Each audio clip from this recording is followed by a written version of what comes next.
Hi, people. Welcome back to Often Wrong. Today, we are talking about the falsehood of individual responsibility. Why, when systems fail, they send you a self-help book, and why it shouldn't be that way. So let's get into it. Hey listeners, thank you so much for joining us again for this episode of Often Wrong.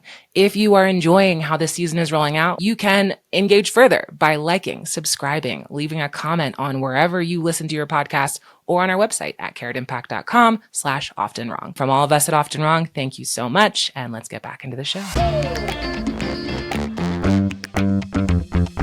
Welcome back, everybody, to Often Wrong. Today, we're talking about a big topic. We've been excited about this. We've been talking about this to each other, preparing to get into this today, because today we're talking about the falsehood of individual responsibility, which is a conversation that must be had. Mm-hmm. Yes, amen.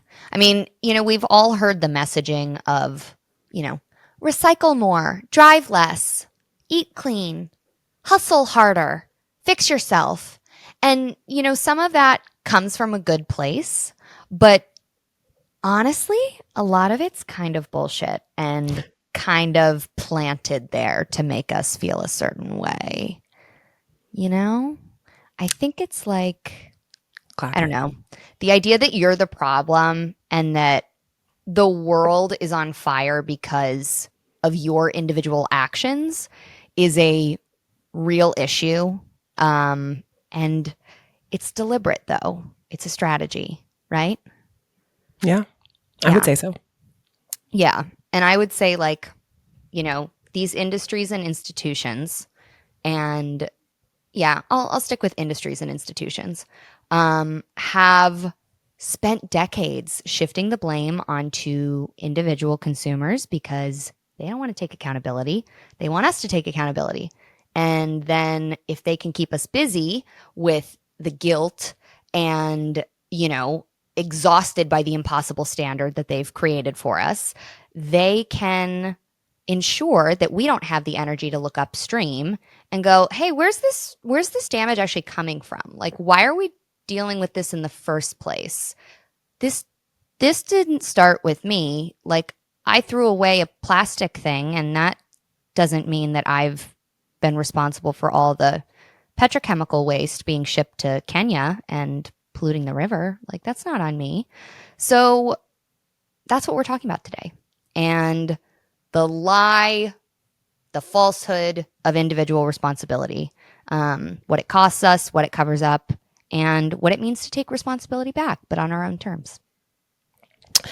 I totally agree with everything that you just said. And last episode, we were talking about the two-party system and voting third parties and how people are like, this is the end. If you do this, it's your fault that we lose. And, that's its own thing. Yes. Major monster of a problem. But to see how insidious it is, how it is basically a part of our waking daily life, coming from so many directions is crazy. You can see it right now with AI and ChatGPT.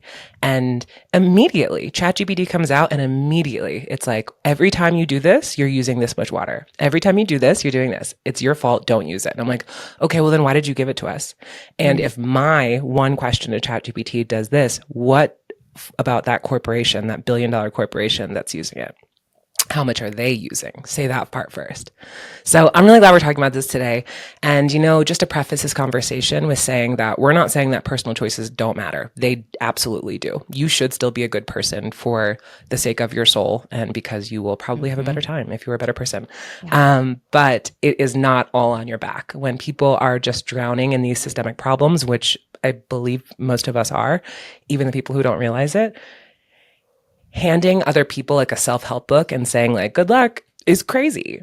Yeah. This episode is really just about calling that out, shifting this conversation back to where it belongs, because there's stuff that you and I can do. Yeah. But there's also major stuff that they can do, and it's about time we start all turning our direction to them. Yes, absolutely.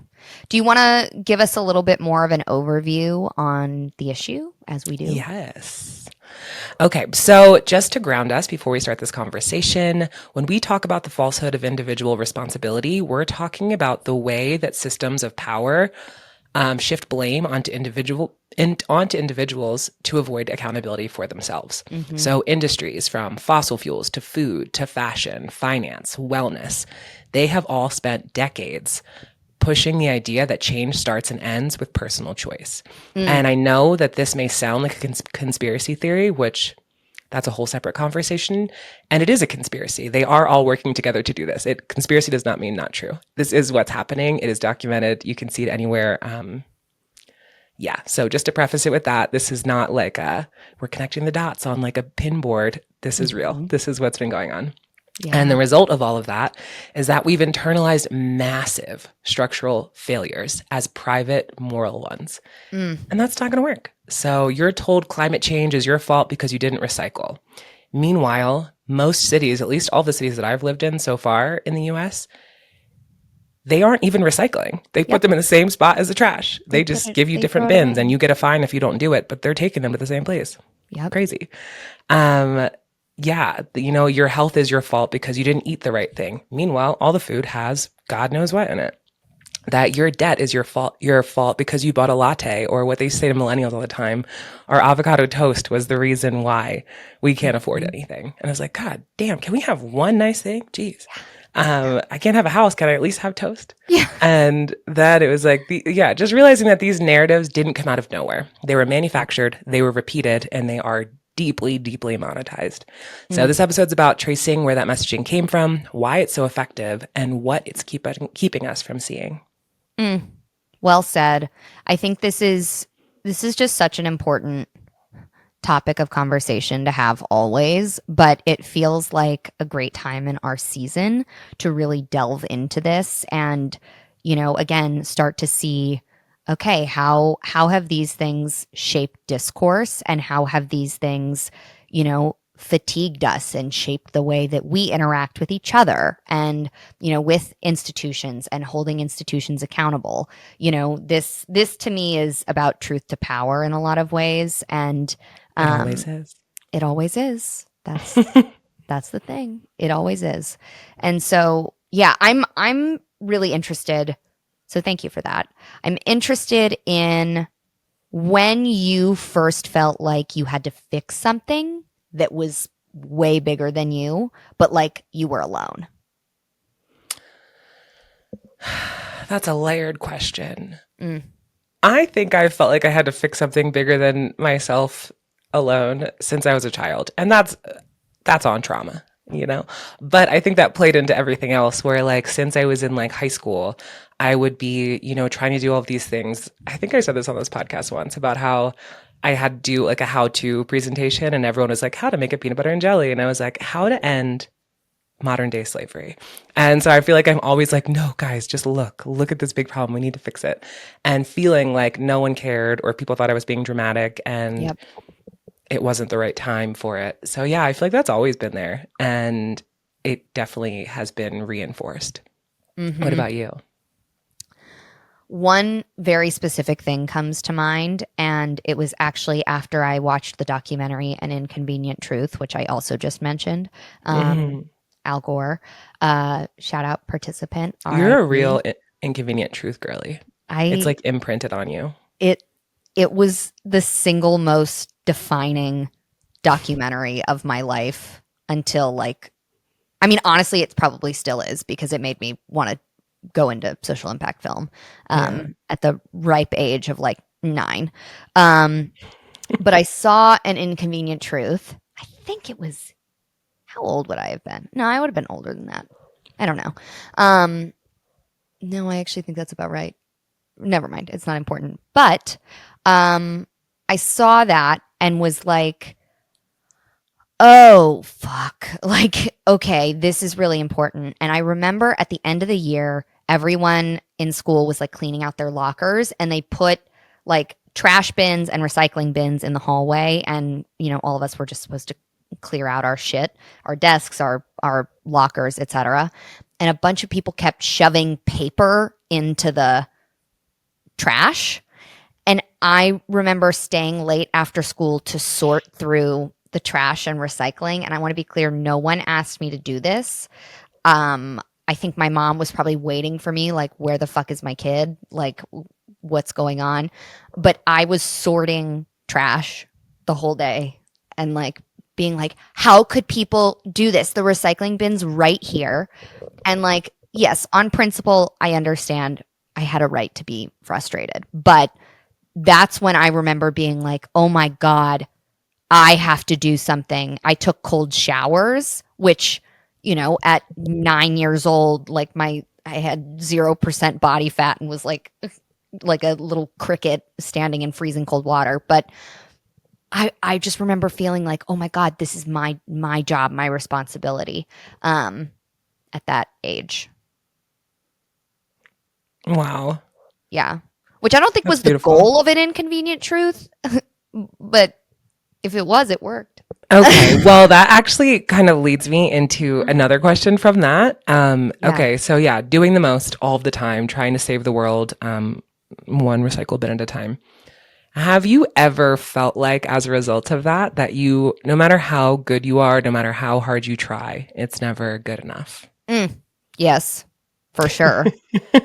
I mean, okay, again, It's like implied in the whole thing. Yeah. let's separate my self-worth and what I believed about myself for a long time.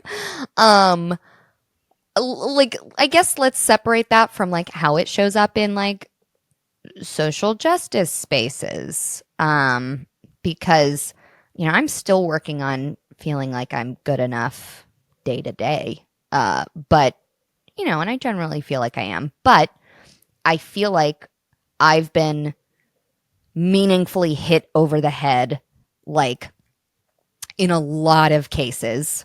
And, I think we're going to touch on this when we talk about how we talk about social justice on social media. But it's never enough. Like I,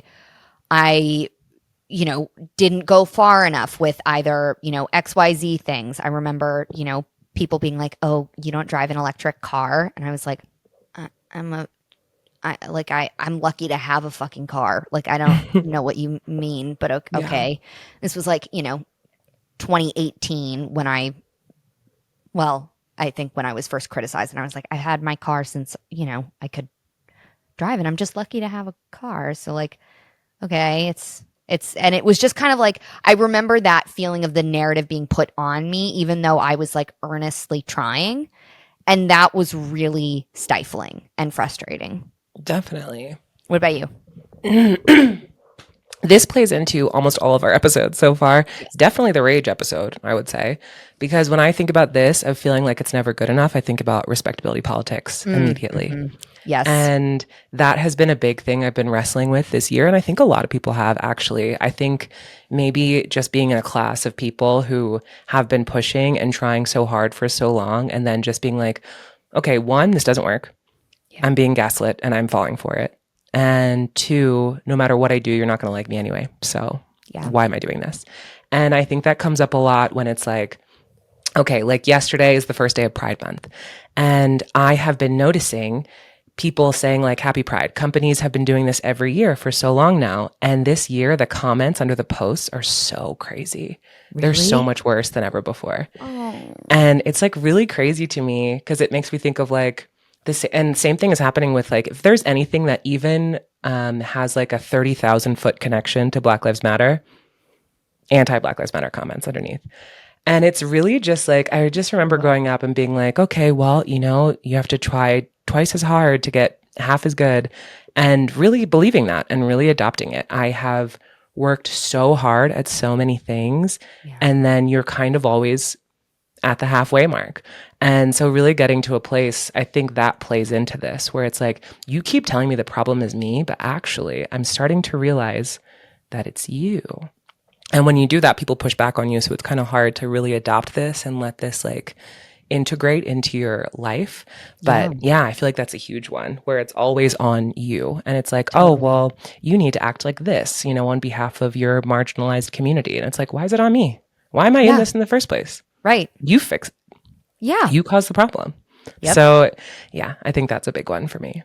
Yeah. I mean, this is a very, it can feel like a very personal thing and it can feel very individual and like you're going through something alone. And again, if you already have, trauma or whatever shit that is telling you I'm not good enough. And then you have all of this systemic stuff that you don't know is systemic, but it's coming down on you in such a way that you're like, oh, I have to be better. I have to be like this. I have to be more palatable. I have to be smaller. I have to be bigger. I have to, I have to do better. I have to do more. I have to, Yeah, that's you'll spend the rest of your life trying to prove that you're enough, and you're never yes, going to win. exactly. And, I find it interesting that like, we have a culture of individualism, and one that really, I think, has a lot of really wonderful things about it, and a lot of really which is not necessarily individualism, but it's like isolationism. And those are not the good parts of it. But it's wonderful to celebrate, ourselves as individuals and what that means. But I think, again, the messaging in, American lexicon is at the level of the individual a lot of times. It's not community level, right? It's work hard, save, eat clean, vote correctly, or, do XYZ things. It's this like constant do better mindset of all the things. And that's pretty, I think, categorically addressed to individuals. I don't see much community level messaging, like Literally, to no. the community, right? Also, right before we got on this, I saw on TikTok one government official. I don't remember his name, which is fine because I don't think any of them deserve names Yeah. anymore. So, but this random white guy who works in the government for some ungodly reason, Yeah. he said, he was like, "Oh yeah, rising tide lifts all boats." He totally like bastardized that phrase to like make it into something else. And then he said No. that the best form of healthcare is getting a job. And I was like, you know Oh what? How about you my don't have a God. job anymore? Can we coordinate that? Because that was crazy. What a crazy comment to make. The fact that he co-opted a rising tide lifts all boats makes me so sad. No, they take everything and they like twist it in this weird narrative. And I'm Don't like, take it from honestly, are me. we just going to get rid of language? Because at some point we're going to have to, because these words don't mean anything anymore. Like, Oh my God, dude. Get oh a my God, this job. also, sorry, this is a side note, but this is another thing too. I saw last night someone in the comments being like, I just found out what the original meaning of woke was. And I was like, what? What are we doing? Oh my word. It's Oh, crazy out here. it's just I But sorry to derail. and I just want to take this moment to remind folks like the kind of conversations we're encouraging you to have and lean into from this podcast, discourse, it doesn't happen in the comments section. It will never happen in the comments section. Um, yeah, all love to again, Lisa's viral TikTok comment, but It have has these in real 60,000 likes life. on it now. 60,000? Yeah, it's driving me crazy. I'm almost about to delete it because I don't want any more notifications, but I'm No, glad that the people are starting to agree I that would be so angry with you if you delete that. Please do it's all not. about the people. This is something I keep referencing and will forever because it's my closest proximity to stardom, I think. No, Your this is, I celebrity. don't know if you've ever seen as a not online person, there's a meme of a guy on a train and it's like he's on the one side of the train looking at the mountain and he's sad.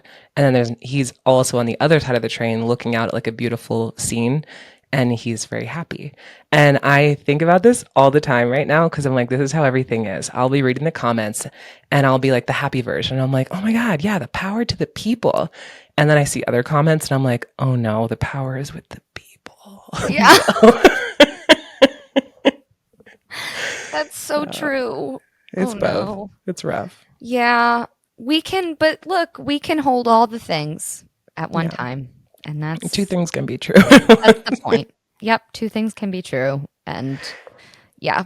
Um, Let's get into how this happened, the tactics. yes, I'm sure that we could come up with some really good examples for how this is playing out. for sure. Because, yeah, the premise of this is industries figured out that if we were busy feeling guilty about ourselves and feeling like bad people and that, we're not successful because we didn't try hard enough, they won't have to have that, like we won't have the bandwidth to organize, and that they are Yes. safe because we won't even have time to think about them because we have to do a million things in order to qualify as good people who deserve things.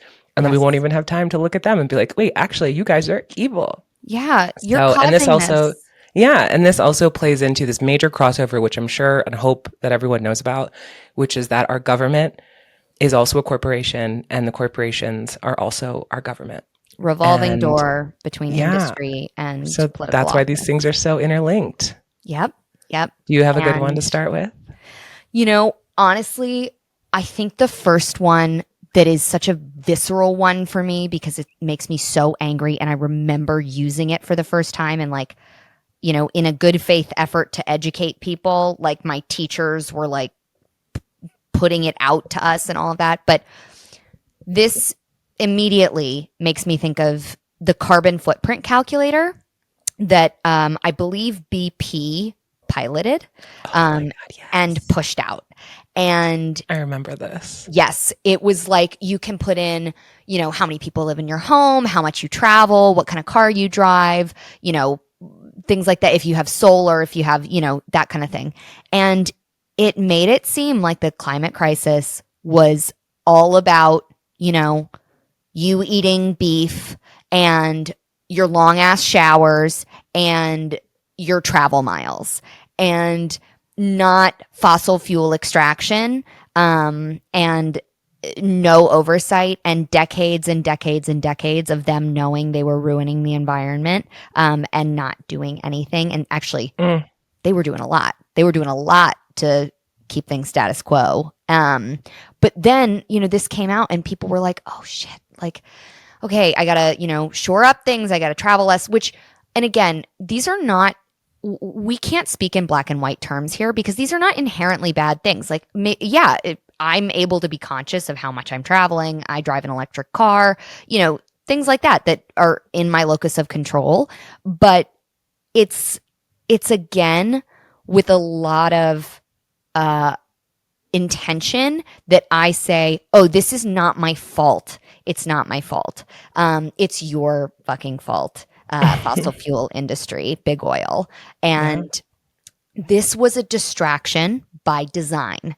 They also knew that, and there's a great film on this that's a participant film. And I believe it's a Robbie Kenner film. It's called Merchants of Doubt. It was released in like 2014. And essentially, they made it was a group of political strategists who came up with this idea to just like kind of gaslight people around, oh, no. Like, this isn't, no, this isn't us. This is you guys. And, this isn't real. It's, but so all of it at the same time that like big oil was pushing out climate misinformation, they were also doing these public awareness campaigns for like carbon footprint calculator, like, really see what your carbon footprint is and shut the water off when you're brushing your teeth, which like, yeah, do that. That's like dumb. Why would you waste water like that? But like, again, it's distraction by design. And this was very, very targeted and specific by strategists and corporations Good in one. the fossil fuel industry. That's a huge one, and one you can Yeah. definitely look up. That one, Yeah. blatant. Yeah, that's a really good one. Yeah, definitely we could look that one up. That is documented, well documented, and you Yeah. can see how much and even how much money went into that campaign to save themselves, which is crazy to see. Millions. The one that I think of first is I Billions. don't know if I've said this on the show before, but I Yeah. used to have a nonprofit called Bridge in Philadelphia. We did social emotional learning and yoga in schools. We partnered with like the school district of Philadelphia, Mastery Charter Schools, KIPP Charter Schools. It was great. Woo. We did this great program. We worked with the kids, and then we also would do a lot of trainings for teachers. And one of the most common requests from schools and districts was for self-help, self-care workshops. And I really loved those in some ways, but I also feel so much turmoil when I reflect on it now. Mm. Because here we have these teachers who are in this impossible system, getting paid nothing to do impossible work. And then I come in, and first we have self care, which was another term that was coined by Black people for Black people, and then became this larger thing. And it's like, take a bubble bath. And it's like, yes, if I take a bubble bath, my systemic oppression will end.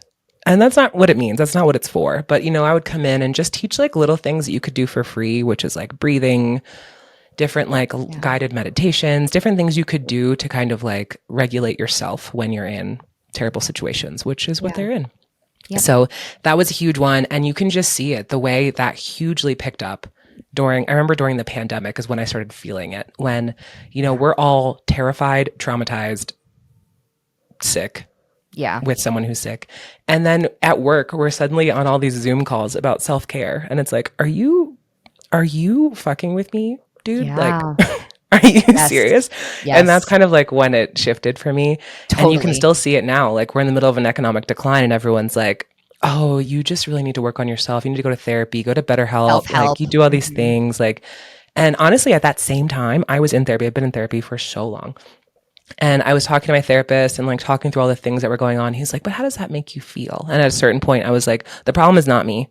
And Yeah. also, I am not interested in being adjusted well to this sick world. Yes. So we're not going to do that. I'm going to tell you that this is wrong. And all you can do is agree with me because that's it. Like, we're not going to unpack Totally. this in therapy. Yeah. Like, And yeah. Go ahead.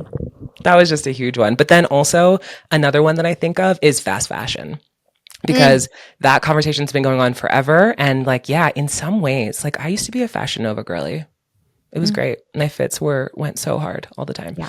But then I have been out of the fast fashion game for a little bit. But I remember last year I ordered some things from Fashion Nova and I was like, okay, one more time, I'm just gonna buy this bodysuit again because I love it. This is like defining part of my personality is this one outfit. So I buy it. It comes in the mail and it has a tag on it that says like, warning, this product contains lead. And I'm like, Mm. did it always contain lead? Or Yeah. did Yep. you add that to the formula? Did Or you are you add just telling lead? me now? Have I been wearing lead this whole time? Uh-huh. So I had Uh-huh. to get rid of that. And I was like, oh, I can't donate it. It's got lead in it.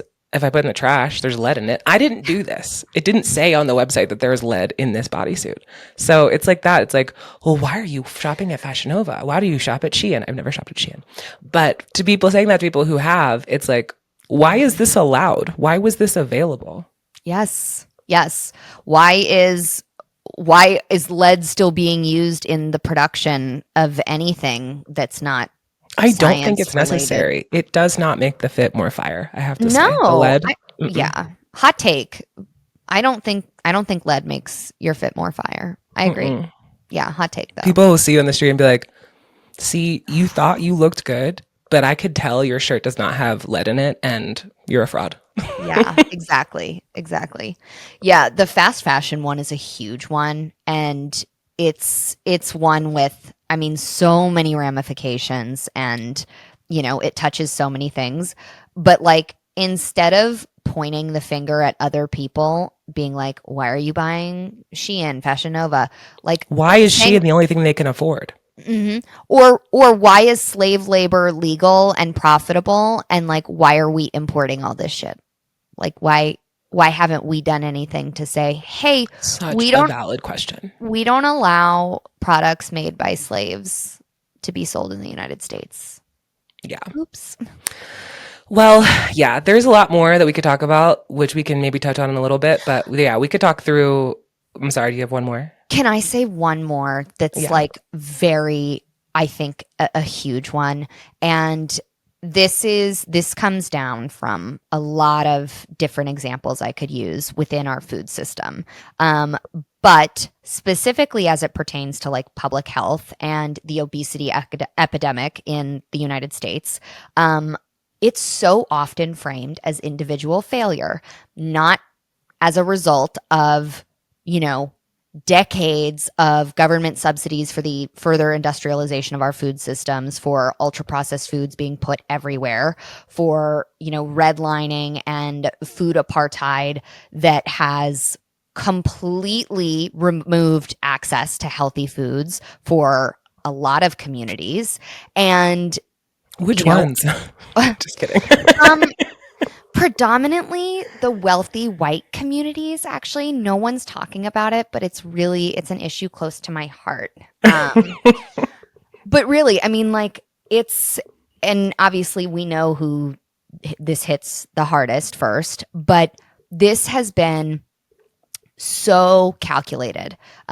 Obviously, like the corn industry, high fructose corn sugar, like the sugar lobby, like so much shit goes into this, The and wheat lobby. the wheat lobby, the dairy lobby, I mean, all of it. And it's this disgusting lack of accountability, but so profitable for the people at the top of the industry. And we absorb the cost of it, as do the animals, as do the workers, as does the planet, who's being really harmed by all of these things. That, oh no, monocrop culture is a good thing, like let's just grow 3 things ever. And it's completely fucked. And so, as it specifically pertains to, like, your health is your responsibility, bullshit.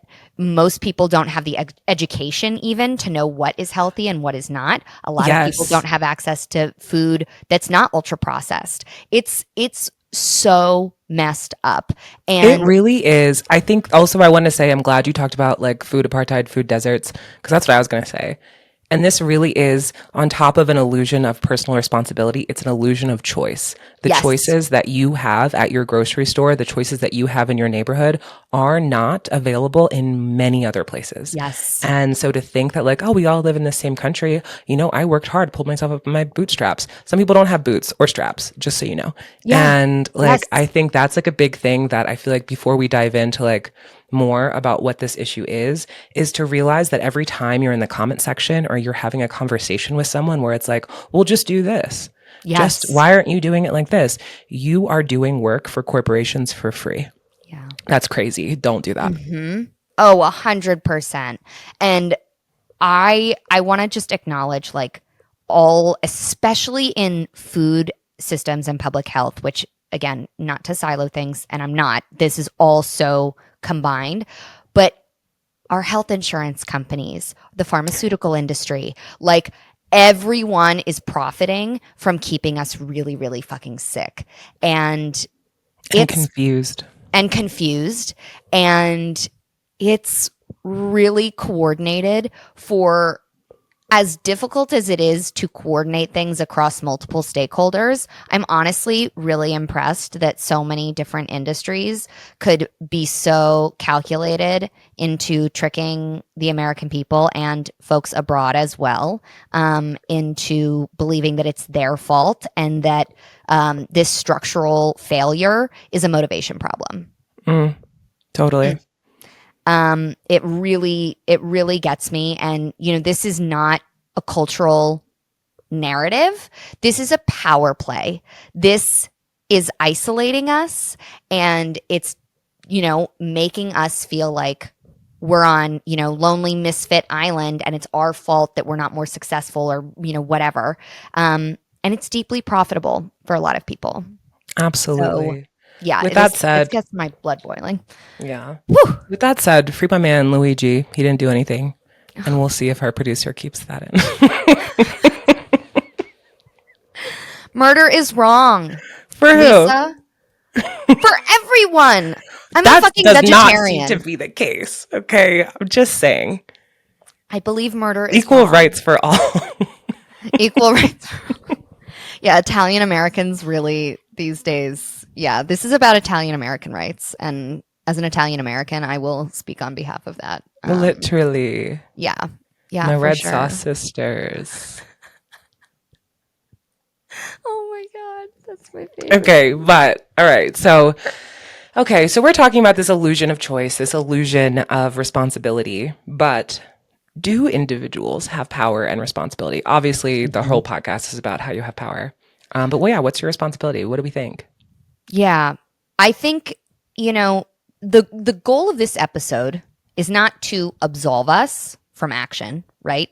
It's to redirect the pressure and the accountability to the right place. So it's not to say that, you should, well, I'll use the recycling example because there is something I want to say about that. Check your local like municipality and see like actually are they actually recycling this or are they not and they are throwing it away or they're shipping it to China or like there's a lot of shady shit. But like, you know, uh, it's terrible. But, you know, that's not to say that you should just be like, "Oh, I've given up with anything." You know, like I'm not going to try to do that. Like, you know, I'm a vegetarian. I buy dairy from, you know, very specific farms because I can.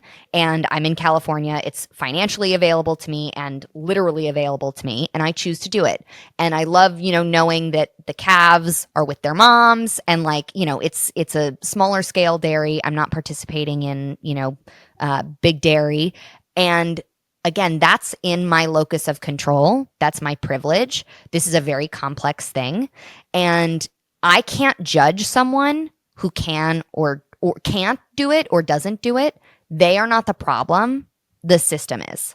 Mm. And you know, sometimes I think our personal choices, sure, they can reflect values again with an immense amount of saying that with an immense amount of privilege, but they can't replace systemic accountability. So like if you are privileged enough and you care and you're aware to exercise your values and to say, oh, yeah, I don't want, you know, to use makeup with, you know, all these chemicals in it or that has been tested on animals or, you know, blah, blah, blah. Like you can take a stand in that way, but don't let that replace systemic accountability and don't let yourself believe I'm the solution because I made this choice. Like Hmm. you're not the solution nor the problem in this Yeah. exact instance. Unless we're doing like a Target boycott where we're all in this Yeah. together, you not buying Neutrogena, someone else is going to buy it. Yeah. I don't, when I found out that they make Neutrogena in prisons, I stopped using it. Yeah. I don't think that I've made a meaningful difference, but I don't want to do that. So I Yeah. didn't. Me too. And I think that's a lot of things. Like there's like, oh, even what you're saying about like it, you know, your actions appear as values. I don't eat meat either. I haven't since I was a child. And that's because it grosses me out. That's literally it. Yeah. It, And that's probably on eating disorders, to be honest yeah. with you. But that's not going to change. And I'm kind of glad that that's been going on for so long. Now hearing more about like the hormones and all the chemicals in the meats. And I'm like, Yeah. nice save. That was great. Yeah. And yeah, and I'm lactose intolerant. So that's easy. But people will be like, wow, good person. And I'm like, yeah, sure. Yeah. But there's also like other things too. I see, like, for example, one thing that really upsets me, and this is not about if you recycle or not, people who throw trash on the street really irritates me. Ooh, And that irritates me littering. for a couple of reasons. Like one time I was driving and I saw someone in front of me throw a full McDonald's bag out their window. And I was like honking my horn. I was so mad because one, this is my city. This is ours. We share it. You're just throwing trash on it. That's rude. And two, most importantly, somebody has to pick that up and it should have been you. You literal garbage person, literally. Yes. And so just like stuff like that, where I'm like, that's just the wrong thing to do. You're putting a burden on someone else. You're making other people's lives worse because of what you're doing. Don't do Yes. that. Yes. A And hundred it's not times because, yes. you know, your littering is causing global warming, but it's because you're being a bad person and You're stop doing that. shitty. You're Yeah, shitty. I If don't you are like you. creating unnecessary work for other people and you are like openly just blatantly disrespecting people, like yeah, and another one I'll add, people who carve into trees. Mm, Don't fucking do that. It's why? bad for the trees. You are not Is it? responsible for deforestation, but don't be a shit. Don't be a shitty person. Don't do that. Be respectful. Like, this is a completely different thing, I think. And again, like, this is not to absolve you of awareness and like conscientiousness, because be kind, be conscientious, and, you know, don't do disrespectful stuff. But, oh, it just grinds my gears. Totally. Oof. Well, all of these things, like individual responsibility, is tied to so many things that really kind of shape American culture, like including Protestant work ethic, American exceptionalism, neoliberal ideology, which is the Yeah. poison of our time. Mm-hmm. Yeah, and it's like these things, like if you're suffering, it's because you didn't work hard enough. Yeah. Sorry, it's your fault. Yeah. If you're struggling, have you tried praying? Yeah. Because actually your relationship with God is not good enough, and that's why you will continue to suffer. And then if Mm-hmm. you know God well enough, then your suffering will feel like God's plan, and you'll feel better. So just do Yeah. that. Yep. Yep. um, these different narratives really just like spiritualize your suffering, and they obscure the injustice that is playing in your face all the time and on Yes. purpose. And it's just a trap. You know, if you believe you're the only problem or the only solution, the system gets to stay the same. And Yes. that cannot be. This is unsustainable. 100%. And I think, this is not to, like, obviously we had our episode how we talk about suffering, and there is a lot there that is good to understand and to learn. But again, I think the key is understanding, if you believe you're the only problem or the only solution, you're missing the point. The system gets to stay the same. Like, that's exactly right. It's, to me, not necessarily about how you reckon with it, but more like, oh, this isn't all my fault. And I can close my head, or geez, I can close my eyes and rest my head on my pillow at night and know that, I did my best and was kind. But like, I still, flew, or I did not use the correct, thing for whatever. And to me, this is a real important distinction to make, because again, it's like what we were talking about in our reflection on the cancel culture episode. If they get to point the finger at somebody, everybody's going to turn and look at that person, Mm-hmm. not at them. So Totally. that's the problem. Look at them. Fucking stare them down, Look them in the eyes. Looking them in No, the I think eyes. this is so real. There's so many things here where I could just see us at the end of the day. This is like 50 years from now. We're all, breaking down our recyclables while the city burns around us. And we're Mm-hmm. like, it's okay. I'm doing my recycling. It's just not it. And we Yeah. are being set up to fail. And it's a unwinnable game, which is why I feel like a lot of people won't notice it until far too late, that they Mm-hmm. have been putting a lot of pressure on themselves when it should have been on someone else. Yes. And yeah, this is a thing that I firmly believe in now. You do not need to repent for your entire life. You don't Yeah. need to apologize for yourself. What you could do, and what I'm trying to do right now, is looking around in my life. Like I was thinking, I want to have less waste. I want our home to be like have, maybe not zero waste is not possible for me, but I want to do less waste. And that I know will have a bigger effect and is good for the earth, but it also really comes down to me because Mm-hmm. I don't need all of this stuff. I'm Yeah. spending a lot of money on packaging that I'm going to throw away, which I don't like. That doesn't make sense for my budget and my future. And also, I hate taking out the trash. So, Mm-hmm. what if I could solve those problems by just being more conscientious about how I'm living my life and what I'm doing these things for? Yeah. Because honestly, a lot of times it will lead you to the right thing anyway, and it doesn't have to be about an unsolvable problem that you didn't create. Yes. 100%. And what is really interesting to me also, just on that note, it's, I would encourage people to pay attention to like what solutions we've been given and what solutions have been ignored and overlooked. So, for example, like recycling and like the waste problem, we have, a huge, massive abundance of waste. Um, and it's horrific, but they don't ever want to discourage consumerism. Mm-mm. So they're gonna make sure it's picked up. And so you can keep ordering more shit, and then it just gets taken away. And you're like, oh, it never happened. Like, Mm-hmm. that's huge. But look at something like composting and ask Yeah, yourself, why is that not to scale in the United States? great Well, question. it involves community engagement, and it's actually a really wonderful thing. But, it's not it's not in the same way that like it's just easier to just collect everything as trash and not do it. So like I home compost because there's not compost widely available in my area. Um, it's getting more widely available. It is in LA and certain parts of California. I know San Francisco has been doing it for a really long time. Denver also, and I'm speaking of the places that I've lived in or visited recently.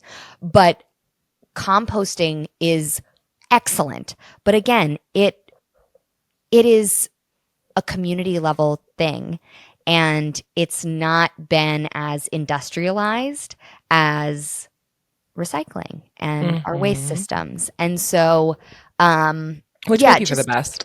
yeah, yeah. I feel like if you Well, look at anything and you're like, oh, it's been industrialized, find I mean, they do find have the fatal industrial flaw. compost plants, but it's not like we're shipping our compost, I don't think, abroad and making money from it. Or like, Hmm.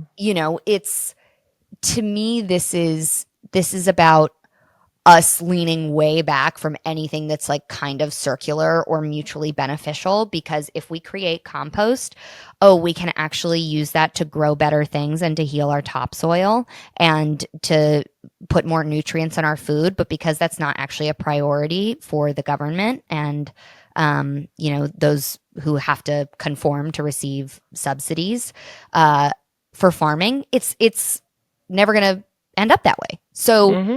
it's only the small scale people who are like actually need to utilize compost. Like I have a lemon tree and a cherry tree and I bring them my little compost like every 2 weeks and I'm like, here you go.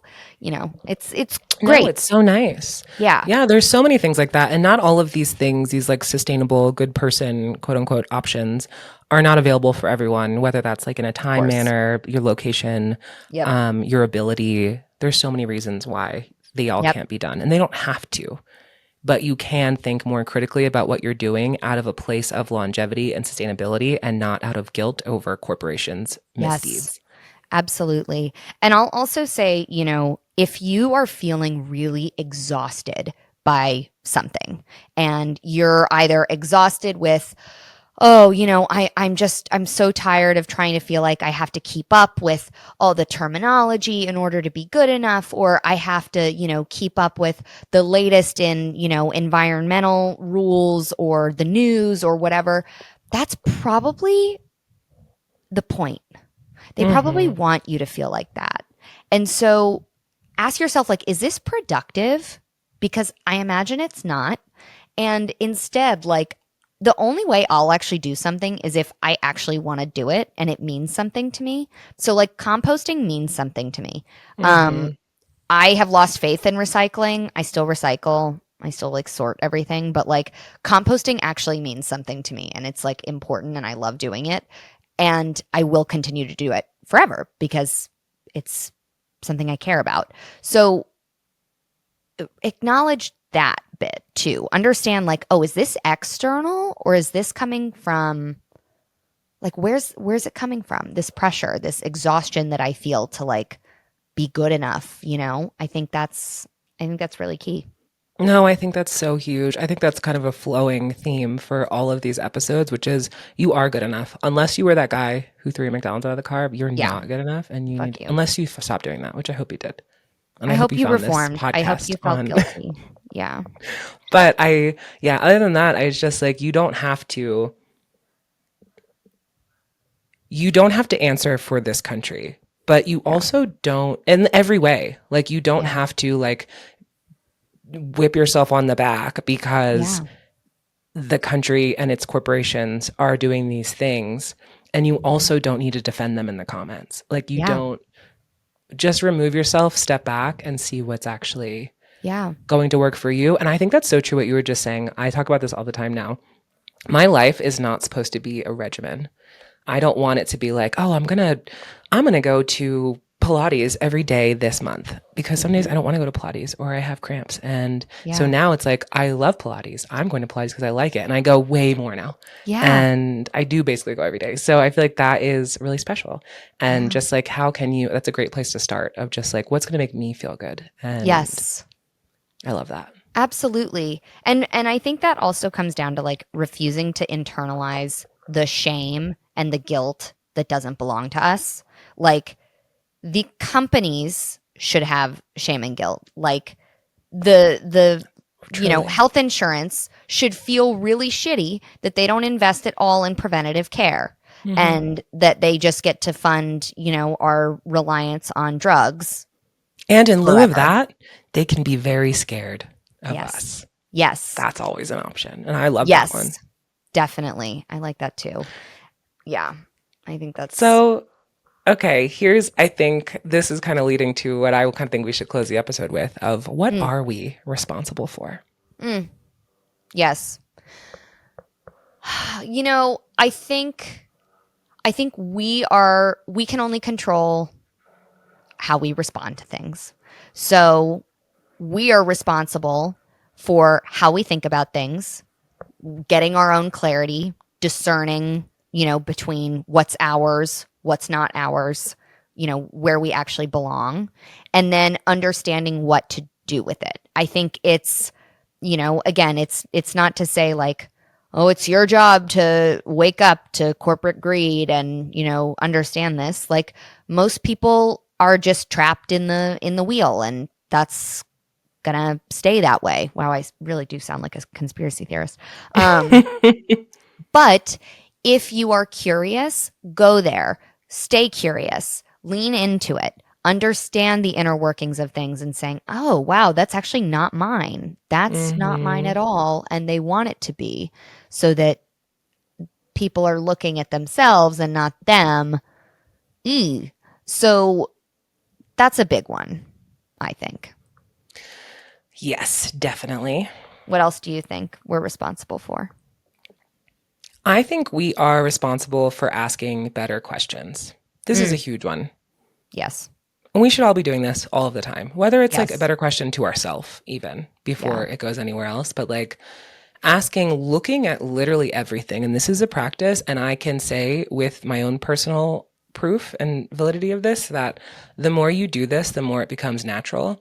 Yeah. Every time I see anything on the internet, I'm just like, who's this for? Yeah. Yeah. What was that about? And especially if it's something that I agree with immediately, I'm like, oh no, what was that? Yeah. And sometimes it's just, all good fun. But then other times I'm like, no, I see it. Yeah. And so, yeah, just asking the questions like, why is this the default? Who profits from this guilt? Who is this meant to manipulate? Yes. How is this connected to other things? What is this distracting me from right now? And I feel like a world of answers Yes. lives on the other end of those questions. And they should be asked Absolutely. all of the time, especially now, which also we keep saying conspiracy theories. Did you know conspiracy theory was a term that was invented by the CIA to make us discredit each other? Really? Yeah, it doesn't make any sense. It always makes me so mad when people talk, oh, I'm an Aquarius, so I love conspiracy theories.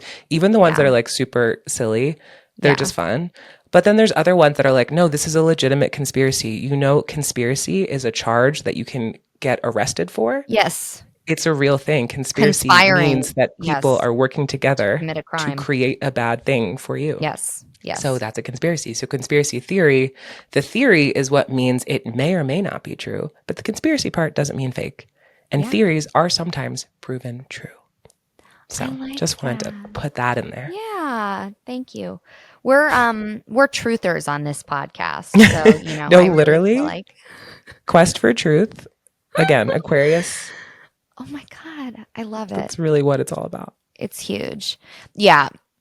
I think all of that is so well said. The better questions, like I think it's so applicable in a number of ways. And I would also say, we're responsible. Not all of us have to, but like remember if you're feeling like isolated and gross individual burden, take collective action. Join community, be in community with others who feel that way too, and then respond, bring others together, like build community. And that's huge. And only we can do that, building Hmm. real community. And I think that's huge.